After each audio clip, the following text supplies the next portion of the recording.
Hello everyone, कैसे हैं आप सभी। होप सभी बहुत अच्छे होंगे। तो हमने बात की थी यहाँ पर प्रीवियस क्लास में उत्तर भारत के विशाल मैदान की, और आज हम नया टॉपिक स्टार्ट कर रहे हैं जिसका नाम है प्रायद्वीपीय पठारीय क्षेत्र। क्या होता है, इसका निर्माण किस तरीके से हुआ है, कौन कौन से क्षेत्र हैं, किस किस नाम से जाने जाते हैं, इन सभी चीजों के बारे में डिटेल में बात करेंगे। तो स्टार्ट करते हैं आज की क्लास को, और होप आप लोगों की तैयारी बेहतर चल रही होगी। चलिए, तो बात करें सबसे पहले किसकी, प्रायद्वीप की, है ना। किसकी बात कर रहे हैं हम, प्रायद्वीप की। तो अभी तक हम लोगों ने किस किस टॉपिक को पढ़ लिया है, हमने बात कर ली है। देखो, मैंने आपको प्रादेशिक क्षेत्र बताए थे, है ना, कि भारत जो है वो कितने प्रादेशिक क्षेत्रों में विभाजित है। ठीक है, 6। जिसमें हमने देखा कि सबसे उत्तर में यहाँ पर आपको 3 श्रेणियां मिली। फिर यहाँ पर ये पूरा का पूरा हिमालयी क्षेत्र विकसित हुआ है ना, ये पूरा का पूरा हिमालयी क्षेत्र है। और यहाँ पर हमने देखा इसके बाद इसके दक्षिण में जो अभी हमने देखा ये वाला क्षेत्र, ये क्या है, मैदानी क्षेत्र। यहाँ पर गंगा और ब्रह्मपुत्र का मैदानी क्षेत्र। तो सबसे पहले हमने किसके बारे में बात कर चुके हैं, उत्तर के पर्वतीय क्षेत्र के बारे में हमने बात की, है ना। दूसरा हमने बात की उत्तर भारत के विशाल मैदान की, उत्तर भारत का विशाल मैदान। ठीक है, और इस उत्तर भारत के विशाल मैदान के दक्षिण में जो आपको दिख रहा है यही है प्रायद्वीपीय भारत। ठीक है, ये पूरा का पूरा जो क्षेत्र है ये क्या है, ये है आपका प्रायद्वीपीय भारत। ठीक है, ये क्या है, प्रायद्वीपीय भारत। ठीक है, तो आप इतना तो समझ सकते हैं कि जो गंगा का मैदान है, या हमने जो मैदानी क्षेत्र की बात की थी उसके दक्षिण का जो भाग है उसी को हम क्या कहते हैं, प्रायद्वीपीय क्षेत्र कहते हैं। ठीक है, तो यहाँ पर जो तीसरा क्षेत्र है वो कौन सा हो गया आपका, प्रायद्वीपीय क्षेत्र। ठीक है, यहाँ पर समझ आए। अब सबसे पहले बात करेंगे हम इसके फॉर्मेशन की, कि प्रायद्वीपीय जो पठारीय क्षेत्र है इसका निर्माण किस तरीके से हुआ है। तो सबसे पहले तो यहाँ पर एक चीज समझो,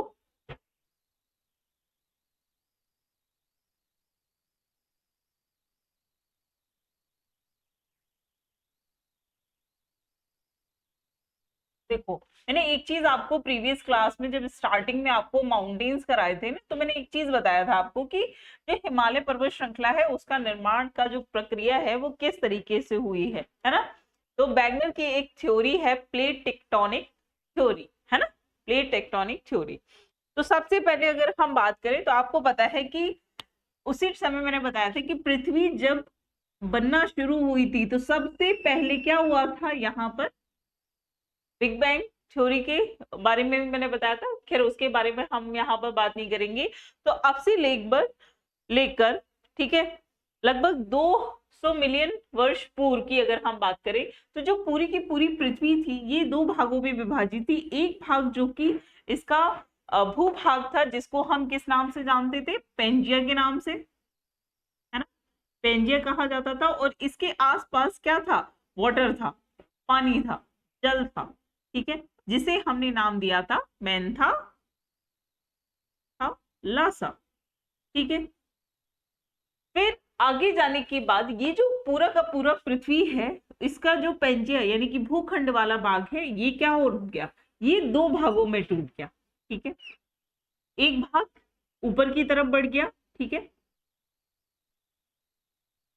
और एक भाग जो कि दक्षिण की तरफ बढ़ा, इस तरीके से। तो ऊपर वाले भाग को, और यहाँ पे जो वाटर था इसको पैंथरासला कहा गया। जब ये इन दोनों भूभागों के बीच में जो जल भरा उसको कहा गया टेथिस सी, क्या, टेथिस सागर। ठीक है, ऊपर वाले भाग को क्या किस नाम से जाना गया, अंगारा लैंड, है ना।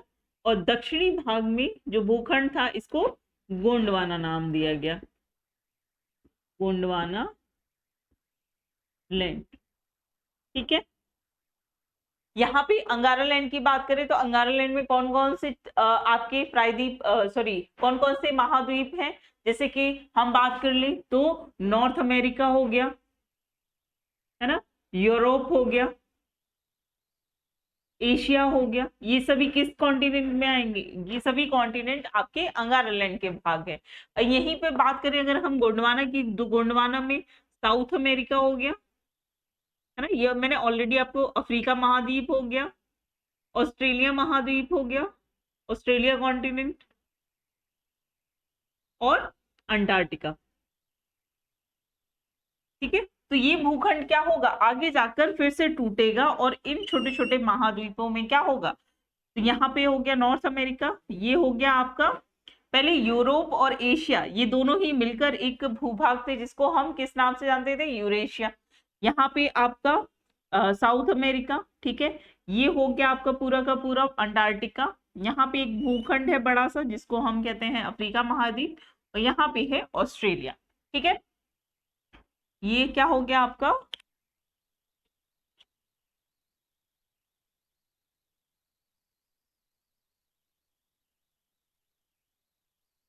देखो ये प्रोसेस तो बहुत बार हो चुकी है, आपको याद भी होगी होगी, और इसको, इसके महत्व बहुत इंपॉर्टेंट है क्योंकि सारी प्रोसेस ही यहीं से शुरू हुई है। ठीक है, तो ये हो गया आपका उत्तरी, ठीक है, ये हो गया आपका यूरेशिया। ठीक है, सीधे सीधे क्वेश्चन यही पूछ लिया जाता है कि अंगारा लैंड का भाग कौन सा है, गोंडवाना लैंड का भाग कौन सा है, भारत किस भूखंड का भाग है। ठीक है, इसलिए ये बहुत इंपॉर्टेंट है।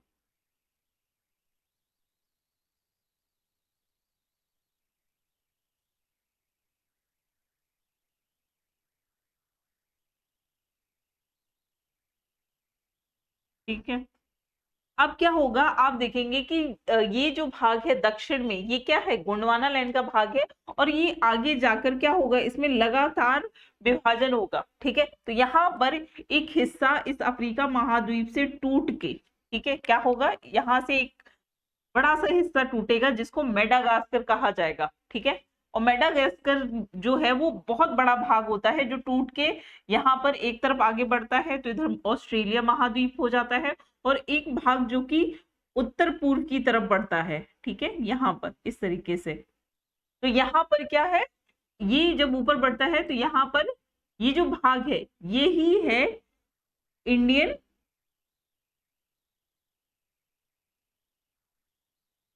भारतीय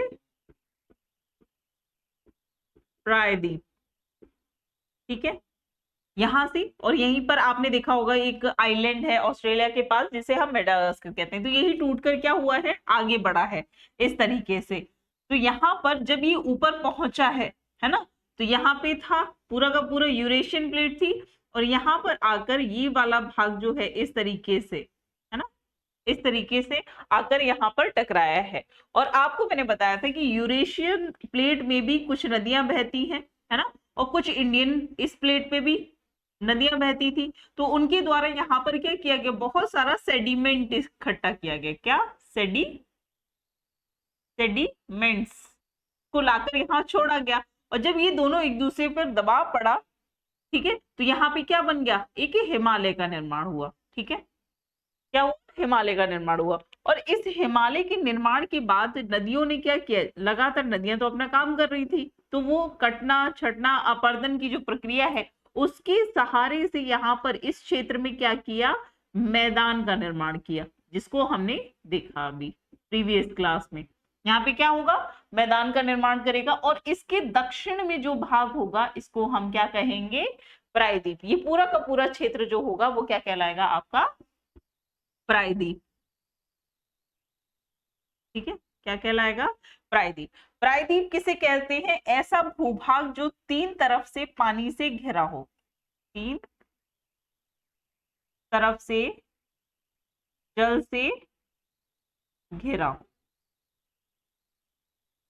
ठीक है, तीन तरफ से जल से घिरा हो, तो ये चीज यहां पर आपको समझ में आ गई। अब जब हम देखेंगे कि प्रायद्वीपीय भाग में ऐसा तो है नहीं कि देखो यहाँ पर प्रायद्वीपीय भाग जो है, ये आप एक चीज समझिए कि यहाँ पर जो पेंजिया था, ठीक है, ये पूरा का पूरा पेंजिया धीमे धीमे टूटा है, और ये वाला भाग आपने इसी पेंजिया के भाग से टूटकर ऊपर उठते हुए देखा है। तो हम कह सकते हैं कि जो नया भूभाग है भारत का, सबसे नवीनतम क्षेत्र जो है, वो हमें हिमालय और गंगा ब्रह्मपुत्र नदी का मैदान देखने को मिलता है, क्योंकि इसके बाद जो ये वाला क्षेत्र है, ये बहुत ही ज्यादा पुराना भाग है। किसका भाग है? गोंडवाना का। तो इतनी लंबी प्रक्रिया के द्वारा यहाँ पर जो भी माउंटेन्स बने होंगे, है ना, जो भी पठारी क्षेत्र होंगे, उसमें क्या हुआ होगा? लगातार ताप दाब, है ना, और गुरुत्वाकर्षण बल के कारण, अपर्दन अपक्षय के कारण यहाँ पर जो भी पठार होंगे वो क्या होंगे? वो लगातार लगभग समाप्त होने की कगार पे हैं। ठीक है, तो इस तरीके से इस क्षेत्र में आप देखोगे कि बहुत ऊंचे ऊंचे पहाड़ आपको देखने को नहीं मिलेंगे, है ना, बहुत पुरानी पुरानी चट्टानें आपको यहाँ पर देखने को मिलेंगी। तो चट्टानों के चैप्टर में ये चीज मैंने ऑलरेडी बताई थी आपको, आग्नेय चट्टानें क्या होती हैं, अवसादी चट्टानें क्या होती हैं, रूपांतरित क्या होती हैं, अगर याद आ रहा हो तो बेहतर है, नहीं तो नहीं आ रहा है तो उसको रिवाइज जरूर कर लीजिए। ठीक है, तो यहाँ पे ये चीज समझ आई। चलिए, अब हम एक एक करके यहाँ पर इसके बारे में देखेंगे। देखो, लिखने के लिए आप इसको चाहूं तो मैं उसमें लिखा सकती हूँ, लेकिन कोशिश करिए कि आप इसको अपनी लैंग्वेज में लिखिए। बस यहाँ पर मैं आपको समझा देती हूँ, ठीक है। जो जो इंपॉर्टेंट लगेगा कि ये फैक्ट आपको लिखाना जरूरी है, क्योंकि ये चीज समझ जाओगे तो क्वेश्चन आएगा अगर आपका, तो आप इजिली उसको अटेम्प्ट कर पाएंगे।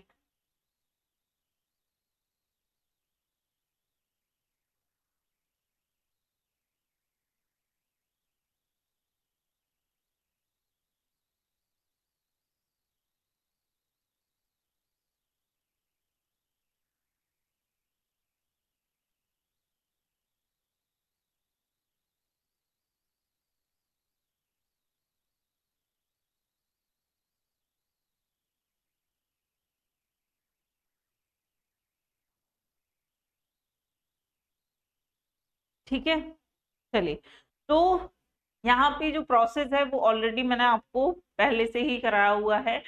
तो आप देखेंगे कि जो पठारीय क्षेत्र है वो कैसा है? बहुत ज्यादा कायांतरित हो चुका है, और कायांतरित होने के यानी कि उसके रूप में परिवर्तन होने के बाद कुछ विभिन्न क्षेत्रों में यहाँ पर जो पठार है उनको अलग अलग नामों से जाना जाता है, उसके बारे में पढ़ेंगे। लेकिन इससे पहले हम एक चीज समझते हैं कि पहाड़, ठीक है, पहली चीज देखते हैं, पर्वत, पहाड़ और पठार, इनमें क्या डिफरेंस होता है?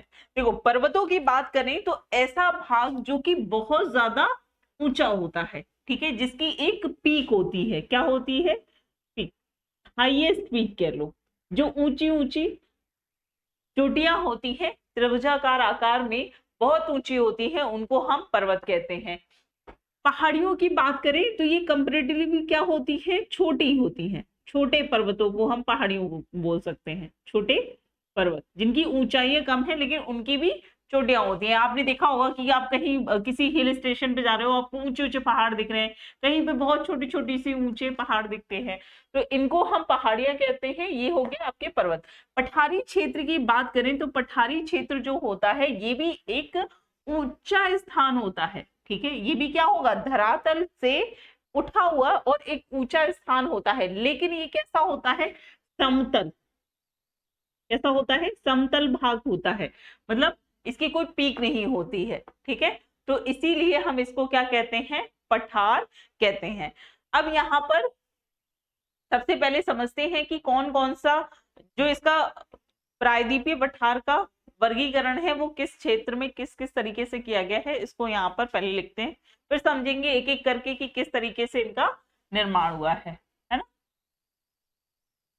तो यहाँ पर आप लोग लिए नोट कर लीजिए, ये लिखने वाली चीजें हैं। मैंने आपको बोला कि जो भी लिखने वाली चीज होगी वो मैं आपको साथ के साथ कराती चलूँ, ठीक है। तो यहाँ पर लिख लो प्रायद्वीपीय पठार का वर्गीकरण।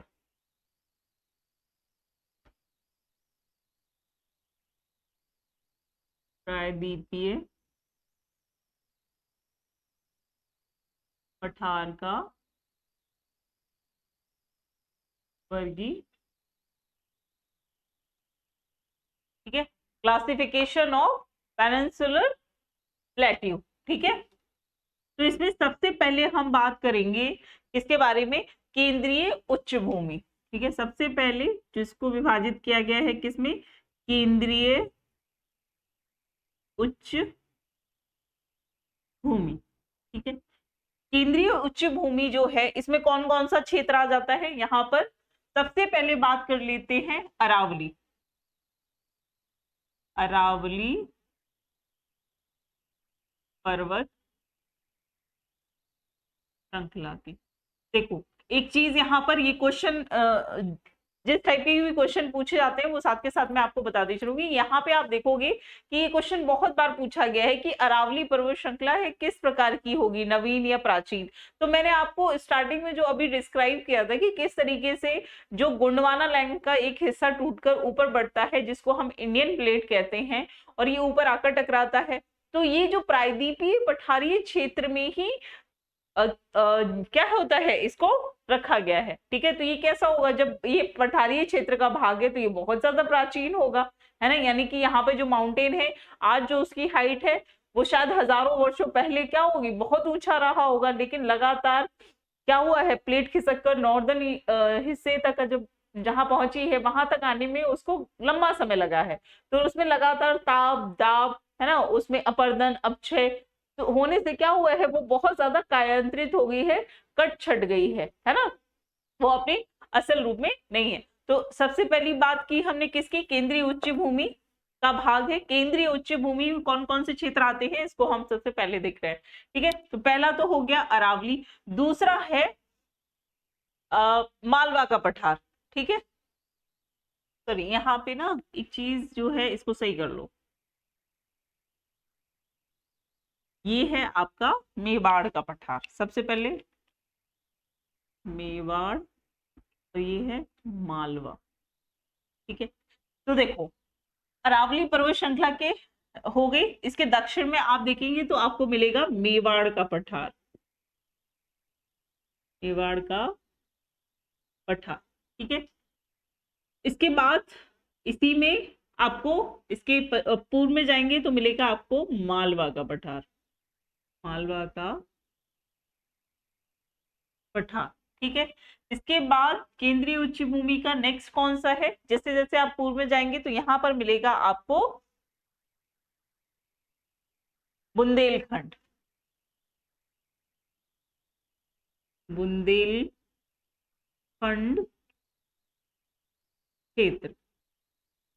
कौन कौन सा हो गया, अरावली पर्वत श्रृंखला हो गया, मेवाड़ पठार हो गया, मालवा का पठार हो गया। किस तरीके से इनका निर्माण हुआ है उसको हम डिटेल में नेक्स्ट आगे देखेंगे। बुंदेलखंड क्षेत्र हो गया और इसमें आगे देखेंगे तो विंध्यन श्रेणी। ठीक है, विंध्यन श्रेणी। तो यहाँ पर आप मैप में देख सकते हो, ये हो गई आपकी अरावली पर्वत श्रृंखला। ठीक है, मेवाड़ का पठार, मालवा का, बुंदेलखंड और आपका विंध्यन। तो ये वाला जो क्षेत्र है पूरा का पूरा ये क्या है, केंद्रीय उच्च भूमि का भाग है। ठीक है, इसके बाद बात करेंगे पूर्वी पठार की। किसकी बात करेंगे, पूर्वी पठार की, पूर्वी पठार। देखते हैं इसमें कौन कौन सा क्षेत्र आता है। तो सबसे पहले देखो यहाँ पर बुंदेलखंड, ये वाला जो क्षेत्र है, इसके आगे बघेलखंड का, है ना, कौन सा हो गया सबसे पहले, बघेलखंड। क्रम भी पूछ लिया जाता है तो इसलिए ये इसी क्रम में ही आप लोग लिखते चलिए। सबसे पहले हो गया बघेलखंड का पठार, उसके बाद आप देखेंगे छोटा नागपुर पठार, छोटा नागपुर पठार।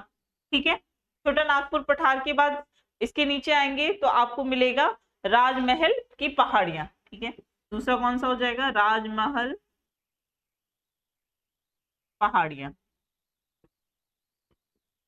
ये किसका भाग है, पूर्वी पठारीय क्षेत्र का भाग है। इसके बाद हम बात करेंगे तो महानदी बेसिन की, महानदी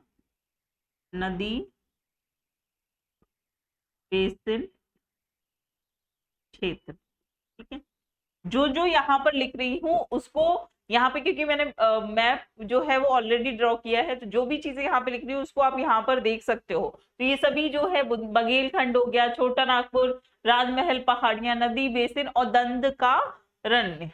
ठीक है, दंड का रण्य क्षेत्र जो है ये किस में आएगा आपका, पूर्वी पठारीय क्षेत्र में। तो यहां तक किसी को कोई दिक्कत नहीं होनी चाहिए। इसके बाद बात कर लेते हैं हम दक्कन के पठार की। तो ये नोट कर लिया हो तो चाहे तो स्क्रीनशॉट भी ले सकते हैं। ठीक है,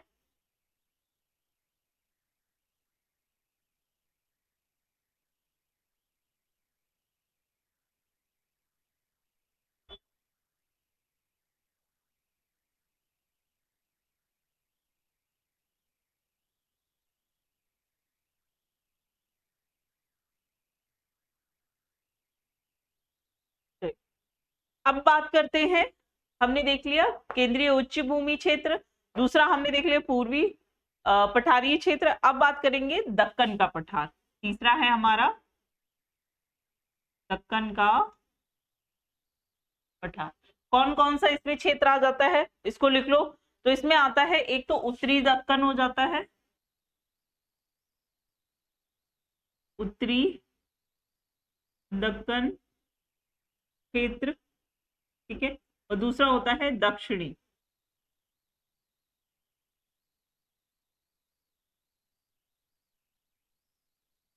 क्षेत्र। ठीक है, उत्तरी दक्कन की बात करें तो इसमें कौन कौन सा क्षेत्र आ जाता है, तो याद रखिएगा उत्तरी दक्कन में आ जाएगा आपका, देखो विंध्यन तक का जो क्षेत्र था ये तो केंद्रीय उच्च भूमि का क्षेत्र है। यहाँ पे देखेंगे सतपुड़ा, महादेव और मैकाल। ठीक है, कौन कौन सा क्षेत्र हो जाएगा आपका, सतपुड़ा, महादेव, ये एक ही पहाड़ी है जो कि टूटी हुई है, और ये आगे बढ़ती यहाँ तक का जो क्षेत्र है पूरा छत्तीसगढ़ तक का। ठीक है, महादेव, इसका भी क्रम पूछा जाता है, सतपुड़ा, महादेव और मैकाल। ठीक है, ये किसका भाग है आपके दक्कन के पठार में भी उत्तरी दक्षिणी क्षेत्र का। ठीक है, सतपुड़ा, महादेव और मैकाल। ठीक है, इसके बाद आ जाता है इसमें यहाँ पर महाराष्ट्र का पठार। ठीक है, दूसरा कौन सा है, महाराष्ट्र का पठार। ठीक है, महाराष्ट्र का पठार। दक्षिणी दक्कन के पठार में बात करें तो इसमें दो पठार आते हैं, एक तो आ जाता है आपका कर्नाटक का पठार और दूसरा है आपका तेलंगाना का पठार, तेलंगाना का पठार। ठीक है, तो ये हो गया, देखो सतपुड़ा, महादेव, मैकाल और महाराष्ट्र, ये किसका है, उत्तरी दक्कन क्षेत्र हो गया। कर्नाटक और तेलंगाना ये पूरा का पूरा क्षेत्र किस में आ जाएगा, दक्षिणी दक्कन क्षेत्र में आ जाएगा। ठीक है, इसके बाद बात करें पश्चिमी घाट श्रेणी की। ठीक है, किसकी बात कर लेते हैं, पश्चिमी घाट श्रेणी की। ठीक है, तो इसको तीन कैटेगरी में बांट के हम देखते हैं, उत्तरी श्रेणी, मध्य श्रेणी और दक्षिणी श्रेणी। इसको भी बांटा गया है, जो यहाँ पे पूरी की पूरी पर्वत श्रृंखला है, इसको अलग अलग नामों से जाना जाता है। जैसे उत्तर में पोकड़ी है ना, यहाँ पर केनारा है, इसके बाद दक्षिण में आप देखोगे तो मालाबार तट जो है, इसको उस श्रेणी में डिवाइड किया गया है। इसके बाद बात करें हम दक्षिण की पहाड़ियों की। ठीक है, नेक्स्ट क्या है आपका, दक्षिण की पहाड़ियां। ठीक है, दक्षिण की पहाड़ियों में मुख्य रूप से आपको तीन पहाड़ी देखने को मिलती हैं। पहली है नीलगिरी, ठीक है, दूसरी है अन्नामलाई और तीसरी है इलायची की पहाड़ियां, इलायची जिसे हम कार्डमम भी कहते हैं, कार्डमम पहाड़ियां। तीन पहाड़ियां आ जाएंगी दक्षिण की पहाड़ियों में, जो कि यहाँ पर ये जो दिख रहा है आपको भाग, ये वाला क्षेत्र। ठीक है, तो यहाँ पे लगातार क्रम में है, सबसे ऊपर नीलगिरी की पहाड़ियां, फिर अन्नामलाई की पहाड़ियां और सबसे दक्षिण में कौन सी है, कार्डेमम की पहाड़ियां, तो दक्षिण की पहाड़ियों को बांटा गया है। ठीक है, तो अभी तक हमने क्या क्या देख लिया, हमने देखा केंद्रीय उच्च भूमि क्षेत्र हो गया, दूसरा हमने पूर्वी पठारीय क्षेत्र की बात की, फिर हमने दक्कन का पठार देखा, पश्चिमी घाट श्रेणियों की बात की और दक्षिणी की पहाड़ियों की बात की है। ठीक है, इसके बाद नेक्स्ट बात करें पूर्व की पहाड़ियों की। ठीक है, अभी इसका डिस्क्रिप्शन बता रही हूँ, इसी को हम आगे एक एक करके सब कुछ जानेंगे कि किस तरीके से इनका इन सभी पठारों का पहाड़ियों का फॉर्मेशन हुआ है। ठीक है, कैसे बने उसको डिटेल में समझेंगे।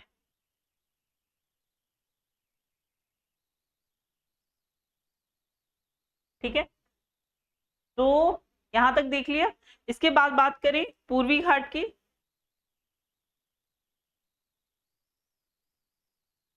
इसको भी दो भागों में विभाजित किया गया है, एक तो है उत्तरी पूर्वी घाट, उत्तर पूर्वी घाट, और दूसरा है दक्षिण पूर्वी घाट।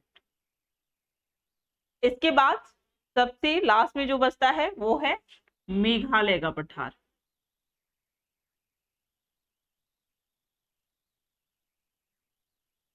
ठीक है, जिस जो कि एक मालदा गैप के द्वारा क्या हुआ है, निर्मित हुआ है। ये जो मेघालय का पठार है पहले किसका था, इसी प्रायद्वीपीय भाग का क्षेत्र था, लेकिन लगातार इसमें नदियों के द्वारा सेडिमेंट्स को ला ला के इस भाग को क्या कर दिया गया है, शिफ्ट करके इसको पूर्वी तरफ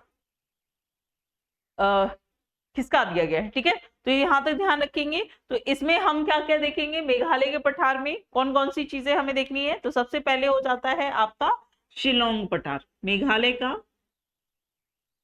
मेघालय में कौन सा हो गया, शिलोंग का पठार। ठीक है, दूसरा हो जाता है मिकिर। ठीक है, और इसमें बाकी जो यहाँ पर मेघालय में पहाड़ियां पाई जाती हैं कौन कौन सी, गारो, खासी, जयंतियां। गारो, खासी, जयंतियां। ठीक है, यहाँ पे ये है मेघालय का पठार। यहीं पर पठारी क्षेत्र भी है, क्योंकि ऐसा नहीं है कि सभी जगह पठार है, कुछ जगह पठारी क्षेत्र है, कुछ जगह बहुत ऊंची ऊंची पहाड़ियां हैं। तो यहाँ पर हमें क्या क्या देखना है, मेघालय के पठार में शिलोंग का पठार देखना है, गारो खासी ऊंची ऊंची पहाड़ियां हैं उनके बारे में बात करनी है, और मिकिर पहाड़ियां जो कि असम और मेघालय के बॉर्डर तक लगती हैं। तो इस सभी को अगर हम देखें तो ये क्या है, पूरा का पूरा वर्गीकरण है किसका, पठारी क्षेत्र का। अब हम क्या करेंगे, एक एक करके इन सभी के बारे में पढ़ेंगे। तो सबसे पहले हम किसके बारे में देखेंगे, केंद्रीय उच्च भूमि में। ठीक है, केंद्रीय उच्च भूमि में जहां पर अरावली, मेवाड़, मालवा, बुंदेलखंड और विंध्यन क्षेत्र आता है, तो इसको हम देखेंगे नेक्स्ट क्लास में। ठीक है, उम्मीद करती हूँ जो भी यहाँ पे पढ़ाया जा रहा है वो साथ के साथ आप लिख रहे होंगे और रिवाइज भी कर रहे होंगे। इससे रिलेटेड क्वेश्चंस भी हैं, वो भी हम आगे क्लास में देखेंगे। तब तक ऐसे ही हंसते मुस्कुराते रहिए। Thank you so much, take care, bye bye.